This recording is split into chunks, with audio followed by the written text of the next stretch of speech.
তো কি আলোচনা করতেছিলাম যে আমাদের এরর মেসেজটা মানে এরর মেসেজ বলি সরি, যে আমাদের আপডেট করার প্রবলেমটা কি, মানে একটা নিউরন যেটা আউটপুটের কাছে আছে আর একটা নিউরন যেটা আউটপুট থেকে একটু দূরে আছে, এইটা ডিফিকাল্টিসটা কি। তো এইটার একটা স্লাইড ডিফিকাল্টি আছে, সেই জন্য আমরা চেইন রুল পড়ছি ক্যালকুলাসের যে ডেরিভেটিভের মধ্যে। তো এটা ডিফিকাল্টি হলো ইউজুয়ালি আমরা যেটা মনে করি যে আমাদের একটা নিউরন যদি শুধু সিঙ্গেল নিউরন হয়, সে যদি একটা আউটপুট প্রেডিক্ট করে ধরেন x0 x1 x2 তীর থাকবে এখানে, তো সে যদি আউটপুট প্রেডিক্ট করে তো তাহলে এই আউটপুটটা অ্যাকচুয়ালি একটা ফাংশন যেটাকে আমরা ওই যে wx প্লাস বি বা ইউজুয়ালি আমাদের ক্ষেত্রে wx দিয়ে আমরা প্রকাশ করতে পারি। তো সেক্ষেত্রে ধরেন এইটা একটা ফাংশন, একটা নিউরন মিন্স একটা ফাংশন, কিন্তু যখনই পিছনে আরো নিউরন থাকতেছে, ধরেন এই নিউরনটা একটা ফাংশন, ইনিশিয়াল একটা ফাংশন, ধরেন সেই লসটা যেটা আমরা ডেরিভেটিভ করতে চাচ্ছি, এই নিউরন থেকে আমরা ডিরেক্ট লসটা পাচ্ছি, মেইন হলো আমাদের লসের ডেরিভেটিভ নিতে। তো তাহলে এই নিউরন থেকে লসের ফাংশনটা পাচ্ছি, কিন্তু এই লসটা যখন এই ফাংশনের মধ্য দিয়ে আসতেছে তখন এইটা আবার আরেকটা ফাংশনের একটা ইনপুট হয়ে যাচ্ছে। দ্যাট মিনস এটাও একটা ফাংশন যার মধ্যে আবার এই ফাংশনটা আছে, এই লস ফাংশনটা আছে। দ্যাট মিনস তখন কি হয়ে যাবে, এর যে লস ধরেন এল প্রাইম, ও হবে এই ইনিশিয়াল এল লসের একটা ফাংশন। এটা কি বুঝতে পারতেছেন যে কি হচ্ছে জিনিসটা, যে এইখানে একটা ফাংশন আছে, এইখানে একটা ফাংশন আছে। তো আমি যখন এইখান থেকে দেখব তাহলে আমি এই ফাংশনটাকে কিভাবে দেখব, এই ফাংশনটাকে দেখব এর ইনপুট হিসেবে। বুঝতে পারছেন যখন আমি এদিক দিয়ে দেখব, দিকটা বোঝা গেছে না? দেখুন ছোটবেলায় আমরা অনেক কম জি করছি। ভাই, হ্যাঁ ছোটবেলায় আমরা এটা এরকম ধরেন বলি যদি y হলো x এর ফাংশন, অ্যানালগাস। এটা হলো y হলো x এর ফাংশন, z যদি y এর ফাংশন হয় তাহলে z কি হবে, বা y যদি এরকম কি হয়, g of f of x। বুঝে গেল?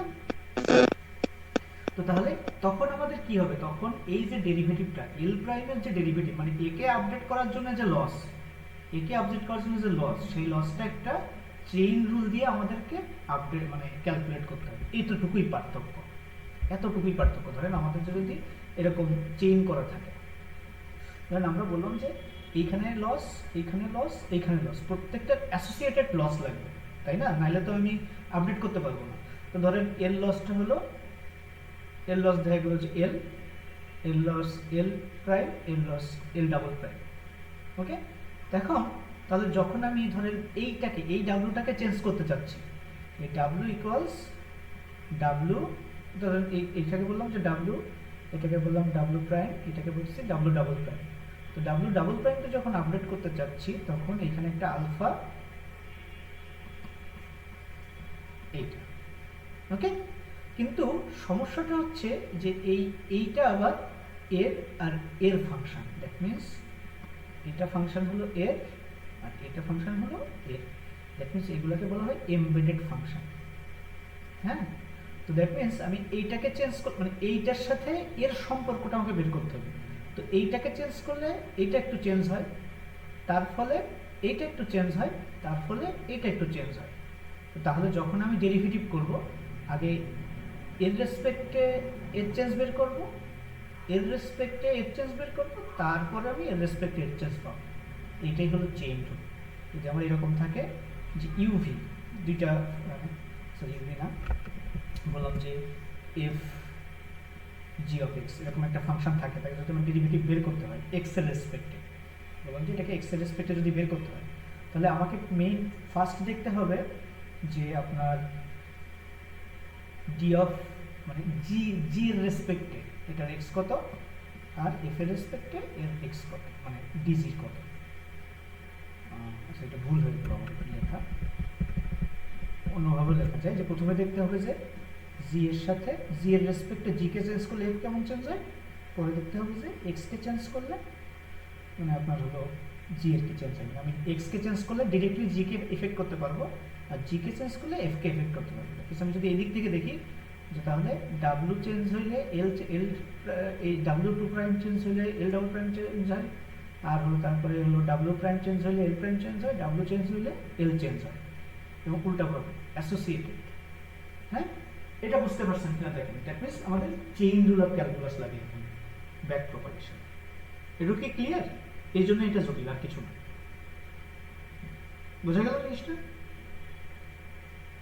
এনিওয়ান কোনো ডাউট থাকলে বলেন প্লিজ, কোশ্চেন আনসার দিন। মুস্তাফিজ ভাই আসেন, বোঝা গেছে এটা? জি ভাইয়া, আচ্ছা বুঝছি। বাকিটা ক্লিয়ার হবে, না কিন্তু না, চেইন রুল বা হচ্ছে চেইন এই রুল ধরনের বুঝতে পার্শিয়াল হবে। ডেরিভেটিভটা হচ্ছে ভাইয়া আমি বুঝি, এক্ষেত্রে প্রবলেম নাই। চেইন রুলে কোনো ডিফিকাল্ট হওয়ার দরকার নেই, আপনাকে চেইন রুল করতে হবে না, জাস্ট কনসেপ্টটা বুঝতে হবে যে আপনি যদি জি জি, বুঝতে পারছি। মানে এখানে তো মূল চিন্তা যেটা, আমার যদি বোঝার ভুল না হয় ভাইয়া, এটা হচ্ছে ওই যে পার্শিয়াল ডেরিভেটিভ যেটা ছিল আমাদের, হ্যাঁ হ্যাঁ, এটাই পার্শিয়াল তো কোর। ডেরিভেটিভ, পার্শিয়াল ডেরিভেটিভ জি জি কোর, কিন্তু মানে ডেরিভেটিভ কোর। পার্শিয়াল ডেরিভেটিভ কখন হয়? যখন অনেকগুলো প্যারামিটার হয়, W1 W2 অনেকগুলো। আর চেইন রুল কখন জি হয়? যখন একটা ফাংশন আরেকটা ফাংশনের উপর ডিপেন্ডেন্ট থাকে। ওকে, তো দ্যাট মিন্স ওই যে আমি বললাম যে ধরেন y হলো f এর একটা ফাংশন, y হলো আপনার f এর ফাংশন, আর z হলো আপনার y এর ফাংশন। মানে সেম ফাংশন এলো, সমস্যা নেই, কিন্তু আমি ডিরেক্টলি x চেঞ্জ করলে z চেঞ্জ হয় না। আমি x কে একটু চেঞ্জ করলে y একটু চেঞ্জ হয়, y একটু চেঞ্জ হলে z একটু চেঞ্জ হয়। দ্যাট মিন্স আমি যদি z কে চেঞ্জ করতে চাই তাহলে y এর মাধ্যমে চেঞ্জ করতে হয়। এটা হচ্ছে চেইন রুল, ডিরেক্টলি ডিপেন্ডেন্ট না। এবং এইটার জন্য একটা জিনিস আছে যেটা আমি আপনাকে এখানে ডিটেইল পড়াবো না, সেটাকে বলে কম্পিউটেশন গ্রাফ। আপনি যে একটু আগে নাকি উনি প্রশ্ন করতেছিলেন যেটা কিভাবে করে, এই জিনিসটা কিভাবে করে, এটা ট্র্যাক রাখা হলো কম্পিউটেশন গ্রাফের মাধ্যমে। অ্যাকচুয়ালি যে এইখানে কি ফাংশন আছে, ধরেন এখানে একটা ফাংশন আছে এফ, এখানে একটা ফাংশন আছে, এইখানকার ফাংশন নাম এফ, এখানে ফাংশন হলো এফ প্রাইম, এখানে হলো এফ টু প্রাইম। তাহলে এদের যে ডেরিভেটিভ করতে গেলে মানে এই ডাব্লু রেসপেক্টে W prime, double prime, W prime, W, এদের রেসপেক্টে এদের ডেরিভেটিভ কি হবে, মানে প্রত্যেকটা নোডের ডেরিভেটিভ কি হবে, এইটার একটা প্রি আপনার হলো ক্যালকুলেশন তারা করে রাখে, মানে সিম্বলিক ক্যালকুলেশন, যেটাকে বলে হলো কম্পিউটেশন গ্রাফ। এবং এটা হচ্ছে ডিপেন্ডেন্সি, কার কার কি ডিপেন্ডেন্সি আছে, ধরেন এই নোডটা থেকে কয়টা গেছে বা এই নোডটাতে কয়টা থেকে আসছে, এই যে সকল ডিপেন্ডেন্সি, দ্যাট মিন্স ধরেন এইখানে হলো ডাব্লিউ ধরেন 1 এই ওয়েটটা, তো এইটার রেসপেক্টে এর ডেরিভেটিভ বের করতে গেলে এ কাদের উপর ডিপেন্ড করে, সেই জিনিসগুলোকে সবাইকে ক্যালকুলেট করে যে ফর্মুলাটা হবে, ধরেন যে এর যে ডিডব্লিউ যে ফর্মুলাটা হবে সেটাও আগে থেকে ট্র্যাক রাখে। এটা কি বুঝতে পারছেন যে সে কিভাবে করে? সেটা একটা ধরেন একটা ডায়েরির মতো বা ডিকশনারির মতো ট্র্যাক রাখে, যে ডাব্লিউ প্রাইমের যখন আমি ডেরিভেটিভ ক্যালকুলেট করতে পারবো তার ইকুয়েশনটা এত, ডাব্লিউ ডাবল প্রাইমের এত, আর হলো যে আপনার ডাব্লিউ এর এত, এটা সে ট্র্যাক রাখে। এটা হলো কম্পিউটেশন গ্রাফ বলে, ডিটেলসে গেলাম না। এটা কি বুঝতে পারছেন কম্পিউটেশন গ্রাফটা? যে প্রত্যেকটা নোডের ডেরিভেটিভের ফর্মুলা ট্র্যাক রাখে। এবং আপনারা কি পাইটর্চে খেয়াল করছেন, যখন আমরা একটা টেনসর ক্রিয়েট করি, পাইটর্চে যখন আমরা একটা টেনসর ক্রিয়েট করি তখন একটা প্যারামিটার থাকে, রিকোয়ার্স গ্রাড একটা প্যারামিটার থাকে। এটাকে ট্রু আর ফলস করা মানে হলো তুমি একে ওই কম্পিউটেশন গ্রাফটা রাখো। দ্যাট মিনস একটা নিউরন, প্রত্যেকটা নিউরন, এটা একটা ডাব্লু, এটা একটা ডাব্লু। আমি যদি এই ডাব্লুকে ডিক্লেয়ার করার সময় ভেরিয়েবলটা ডিক্লেয়ার করতে হয় টেনসর, এই ডাব্লুকে ডিক্লেয়ার করার সময় যদি রিকোয়ার্স গ্রাড ট্রু দেয় তাহলে এর আগে পিছে যত কমপ্লেক্স স্ট্রাকচারই থাকুক না কেন এর ডেরিভেটিভ বের করার জন্য, ডাব্লু এর রেসপেক্টে ডেরিভেটিভ বের করার জন্য যেটা দরকার সেটাও রেখে দেবে ওই যে ক্যালকুলেশন যে ফর্মুলাটা। বুঝতে পারছেন জিনিসটা? রিকোয়ার্স গ্রাড কোথা থেকে আসতেছে? এই জায়গায় হলো রিকোয়ার্স গ্রাড। না বুঝলে বলবেন প্লিজ, পরে বুঝবো, এটা কোনো বিষয় না, এখন বুঝতে হবে। বুঝে পরে যে আবার রিভিউ দেবেন তখন আরো অনেক কিন্তু বুঝবেন। এটা বোঝা গেল যে কোথা থেকে আসতেছে রিকোয়েস্ট গ্রাড। এই যে আরেকবার। আচ্ছা, তো ধরেন আমরা এই যে এতক্ষণ বললাম, হ্যাঁ এটা এটা ভালো যে আরেকবার বলেন, যে আমরা বললাম যে ডিপেন্ডেন্ট, যে এইটা এর উপর ডিপেন্ডেন্ট আর এইটা এর উপর ডিপেন্ডেন্ট, এটা তো বুঝছেন তাই না? জি জি ভাইয়া। আচ্ছা, তাহলে ডিপেন্ডেন্ট শুধু ডিপেন্ডেন্ট বললেই হবে না, এটা তো একটা ম্যাথমেটিক্যালি ডিপেন্ডেন্ট, একটা ফর্মুলা আছে। দ্যাট মিনস যে ফাংশন, ধরেন এটা হলো এফএক্স, এটা হলো এফ অফ ওয়াই, তাহলে এখানে আবার আমাকে ট্র্যাক রাখতে হবে যে y equals f of x, এটা তো রাখতে হবে আমি যদি ম্যাথমেটিক্যালি করতে চাই, তাই না? তো সেই ট্র্যাকটা হলো এই কম্পিটিশন গ্রাফ রাখি। এবং যদি আমি না রাখতে চাই, ধরেন আমি এইটা রাখতে চাই না, এটা রাখতে চাই, তখন এইটার বলবো রিকোয়ার্স গ্রেড ফলস, এটার বলবো রিকোয়ার্স গ্রেড ট্রু। বুঝছেন? ও যখন আমি আচ্ছা। ডেফিনিশন দিব, মানে ওইটাকে যখন আমি ভেরিয়েবল হিসেবে, আমরা যখন ওই ইয়ে করি না যে প্যারামিটার সাইজ কত, আমরা এরকম বলি যে W equals torch dot tensor, এরকম আমরা ভেরিয়েবল ক্রিয়েট করবো, যেটা একটা 2/3 আরে আর এরকম হলো তার শেপ, আর এখানে আমরা একটা রিকোয়েস্ট গ্রেড একটা প্যারামিটার দিই ট্রু অথবা ফলস। দ্যাট মিনস ওইটার আমরা গ্রেডিয়েন্ট ক্যালকুলেট করতে চাই কি চাই না, দ্যাট মিনস ওইটা একটা ট্রেনেবল প্যারামিটার কি না। এবং এটারও অ্যাপ্লিকেশন আছে, এটা আমরা দেখবো যে আমরা আচ্ছা এখন বলে দিই, তাহলে মনে হয় একটু বুঝতে সুবিধা হবে। তো কেন আমরা এটা চাই? ডিপ লার্নিং তো মডেল ট্রেন করা অনেক কস্টলি, ডেটা দিয়ে রিসোর্স দিয়ে। ধরেন অনেকে হলো আপনার মডেল ট্রেন করে দিছে, কিন্তু সেই মডেলটা ধরেন কেউ একজন ট্রেন করছে মেবি কার ডিটেকশনের জন্য একটা মডেল ট্রেন করছে, কার ডিটেকশনের জন্য। এখন ওই মডেলটাকে দেখো, ওই মডেলটাকে অনেক লেয়ার আছে, অনেক অনেক অনেক অনেক লেয়ার আছে, হ্যাঁ। এখন কার সে ডিটেক্ট করতে পারে। এখন এই জিনিসটাকে আমি ফেস ডিটেকশনে কাজে লাগাইতে পারি। তো ইউজুয়ালি কি হয় যে ইমেজ টাইপের ডেটা, যে ফাইন টিউনিং একটা টার্ম আছে, ফাইন টিউন করা, এটা সব থেকে ইম্পর্টেন্ট টপিক বলা যায়। মানে যখন আপনি ডেভেলপার হিসেবে কাজ করতেছেন, ফাইন টিউন, শুধু জিজ্ঞেস করে ফাইন টিউন করবে কিনা। তো হলো যে অলরেডি অ্যাভেলেবল মডেল আছে, এখন এটা কোথায় থেকে আসতেছে। তো ধরেন এটাও ইমেজ, এটাও ইমেজ, ফেসটাও একটা ইমেজ ডেটা, ওকে। তো যেটা হয় যে ইনিশিয়াল লেয়ারগুলো আপনার সিম্পল ফিচার, যেমন দেখা গেলো লাইন ডিটেকশন, কন্ট্রোল ডিটেকশন, বা দেখা গেলো এরপরে দেখা গেলো যে আই ডিটেক্ট করতে পারে। শেষের লেয়ারগুলো দেখা গেলো যে এখন যখন আপনি কার ডেটার উপরে ট্রেন দিচ্ছেন, তখন দেখা গেলো এগুলো সব ইনিশিয়াল ডেটাগুলো সেম, যে এটা হলো লাইন ডিটেক্ট করতেছে, এটা কন্ট্রোল ডিটেক্ট করতেছে। পরের লেয়ারে দেখা গেলো এটা একটা চাকা ডিটেক্ট করতেছে, এটা একটা দেখা গেলো স্টিয়ারিং হুইল বা গাড়ির শেপ ডিটেক্ট করতেছে। এখন ফেসের ক্ষেত্রেও কন্ট্যুর আছে, লাইন আছে, কন্ট্যুর আছে, কিন্তু এই যে কারের হলো আপনার চাকা না, চাকার জায়গায় দেখা গেলো আই ডিটেক্ট করতে হবে, এই গাড়ির শেপের জায়গায় দেখা গেলো যে ফেসের শেপ বা নোজ শেপ আমাকে ডিটেক্ট করতে হবে, I shape mouth shape detect করতে হবে। তো দ্যাট মিনস এই জিনিসগুলো আমি অলরেডি লার্ন করে ফেলছি, আমার জাস্ট এই জিনিসগুলোর যেটা লার্ন করছে ওইটা ফেলে দিয়ে নতুন লার্ন করা দরকার। তো তাহলে কি হবে, আমার অনেক কম ডেটা লাগবে, আমি ফেসের ডেটা কালেক্ট করবো, করে এইগুলোর রিকোয়েস্ট গ্রেড ফলস করে দেবো, রিকোয়েস্ট গ্রেড করে দেবো ফলস, ওকে। যে আমি এইগুলো আর শিখতে চাই না, কিন্তু আমি শেষেরগুলো ট্রু করে দিব, যে আমি এইগুলো শিখতে চাই, নতুন যে ডেটা দিব সেই ডেটা, মানে এরা হলো ইমেজের জেনারেল প্রপার্টি জানে, কিন্তু আর এগুলো হলো স্পেসিফিক যে কাইন্ড অফ ইমেজ দিচ্ছে। তাহলে আগে কারের পার্টস জানতো, এখন ফেসের পার্টস জানতেছে। এই জন্য তখন আমি যখন শেখাইতে চাই, ব্যাক প্রোগ্রামেশন করবো, তখন যখন সে দেখবে এগুলো রিকোয়েস্ট গ্রেড ট্রু, তখন এইগুলোকে ওয়েট চেঞ্জ করবে, এগুলোকে ফলস দেখে চেঞ্জ করবে। বুঝতে পারছেন কেন লাগতেছে জিনিসটা আলটিমেটলি দিন শেষে? ক্লিয়ার? রেসপন্স করেন, আমি বুঝবো কেন? না বুঝলে আবার বলুন, আমি বলবো। সুরেশ ভাই, এনিওয়ান ক্লিয়ার না থাকলে বলেন। ভাইয়া ওই যে মানে ব্যাপার হচ্ছে, বলছিলাম না আমার ফ্রাইডে তো একটু সমস্যা, আমার আচ্ছা অন্যদিকে একটু ফোকাস আচ্ছা, দেওয়া না না লাগতেছে ভাই। আমি আসলে পরের ক্লাসে তাহলে আবার ঠিক বলবো আছে, ভাইয়া। তাহলে ঠিক আছে, সরি, অন্যভাবে বলুন। আপনারা সবগুলো রিপিট করাইলে জিনিসটা খারাপ লাগে আবার। না না না, রিপিট করলে সমস্যা নেই। আর অন্যদের কি অবস্থা বুঝছেন? শাহরুল ভাই, সাজেল ভাই, কিবিয়া ভাই, বুঝছেন জিনিসগুলো আমি কি বলতে চাচ্ছি? আমি বলতে চাচ্ছি ভাই, এটা ওই আগের ডেটাটাকে মানে রেখে দেয়, এটা আমি এটা বুঝতেছি। না না না, এটা না। আচ্ছা আমি আবার বলতেছি। রিকোয়ার্ড গেট, রিকোয়ার্ড গেট যে ফার্স্ট টু, রিকোয়েস্ট গেট কি করে, কন্ট্রোল করে যে আমি কোন নিউরনটাকে ট্রেন করাতে চাই, কোন নিউরনটাকে ট্রেন করাতে চাই না, আমি এরকম সিলেক্টিভলি ট্রেন করাতে পারি। কিন্তু কেন এটা প্রয়োজন হচ্ছে সেটা আমি বুঝাচ্ছি। যে ধরেন আপনার কাছে কিছু আচ্ছা লেয়ার আছে, এখন লেয়ারে কিছু নিউরন আছে, এখন এর মাঝখানে ওকে আরো অনেক লেয়ার আছে, ওকে। তো এখন ধরেন আপনি এটাকে কার ডেটা দিয়ে কার ডিটেক্ট করতে শেখাইছেন, কার ডিটেক্ট করতে শেখাইছেন, এই নিউরনটাকে ট্রেন করছেন হাজার হাজার লাখ লাখ কার ডেটা দিয়ে, কোনটা কি কার বা এরকম দিয়ে আপনি ট্রেন করেছেন, অথবা কার আছে আর কার অর নট এরকম কিছু একটা প্রবলেম ট্রেন করেছেন। তো যেহেতু এই ইমেজ যেটা হয় যে ইনিশিয়াল লেয়ারগুলোতে ইমেজের সার্টেন প্রপার্টি আছে, যেমন age detection, corner detection, control detection. তো ইনিশিয়াল লেয়ারগুলো ইমেজের জেনারেল প্রপার্টি লার্ন করে। এখন ধরেন আপনি আরেকটা মডেল ট্রেন করাচ্ছেন, যে মডেলটা আপনি ফেস ডিটেক্ট করার জন্য আপনি করতেছেন।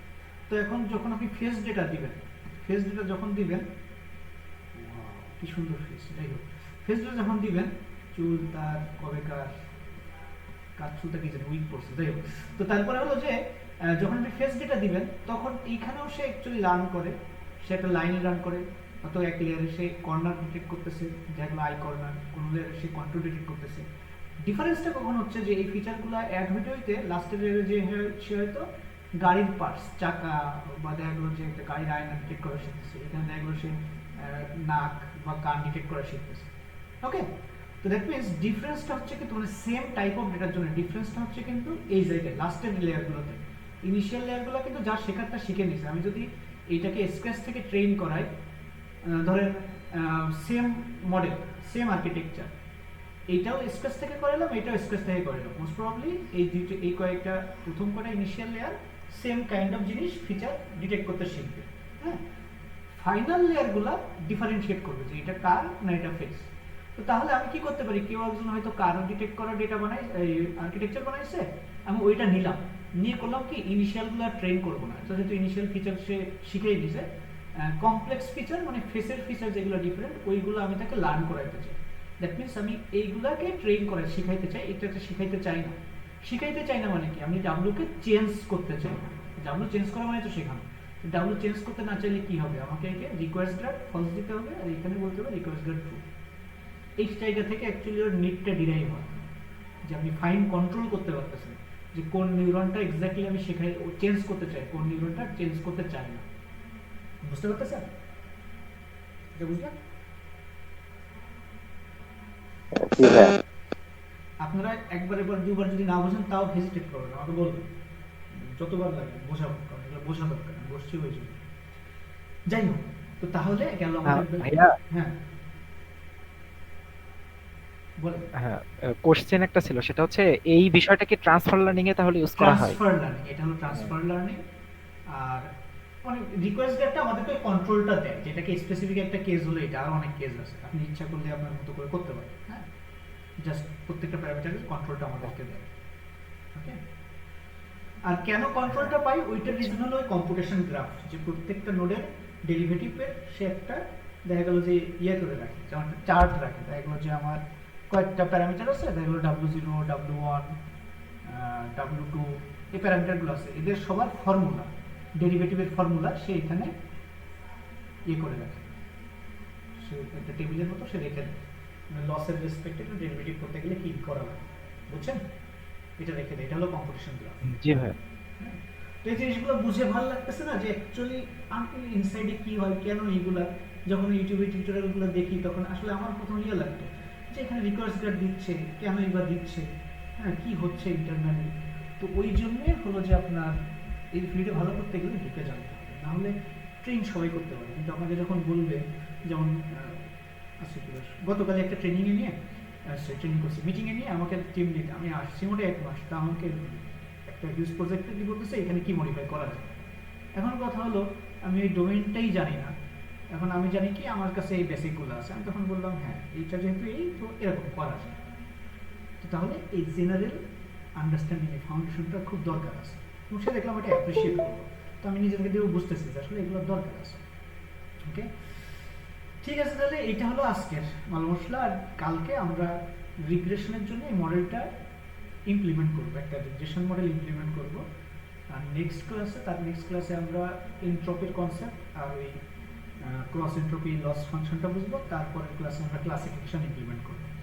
তো রিগ্রেশন যখন ইমপ্লিমেন্ট করব আগে থেকে একটু বলে রাখি, তো এখানে কিছু কিছু কমান্ড হয়তো একটু আনক্লিয়ার থাকতে পারে, কিছু কিছু কমান্ড, তো ওইটার ডিটেলস এখনো বলার সময় আসেনি। যেমন ধরেন যে ডিফারেন্ট কাইন্ড অফ অপটিমাইজার, যে আমরা শুধু গ্রেডিয়েন্ট ডিসেন্ট জানি, তো গ্রেডিয়েন্ট ডিসেন্টটা অ্যাকচুয়ালি পাইটর্চের মধ্যে কেমনে আছে। হ্যাঁ, তো জিনিসটা তুলনা এইভাবে দিব যে ধরেন আমরা একটা ওয়েবসাইট, আপনারা মোটামুটি সবাই জানেন যে HTML CSS সামনে থাকে, জাভাস্ক্রিপ্ট পিছনে দেখা একটা ব্যাকএন্ড ল্যাঙ্গুয়েজ থাকে, কিন্তু কোন ল্যাঙ্গুয়েজ থাকতেছে, সার্ভারের কনফিগারেশন কেমন, সিনট্যাক্সগুলো একটু চেঞ্জ হয়। তো আমরা এই জেনারেল কনসেপ্টটা জানি যে নিউরাল নেটওয়ার্কে আমাদেরকে একটা ফরওয়ার্ড প্রপ ক্যালকুলেট করতে হয়, দেন লস ক্যালকুলেট করতে হয়, দেন একটা ব্যাকওয়ার্ড প্রপ ক্যালকুলেট করতে হয়, দ্যাট মিনস গ্রেডিয়েন্ট ডিসেন্ট করতে হয়, এই 3টা পার্ট।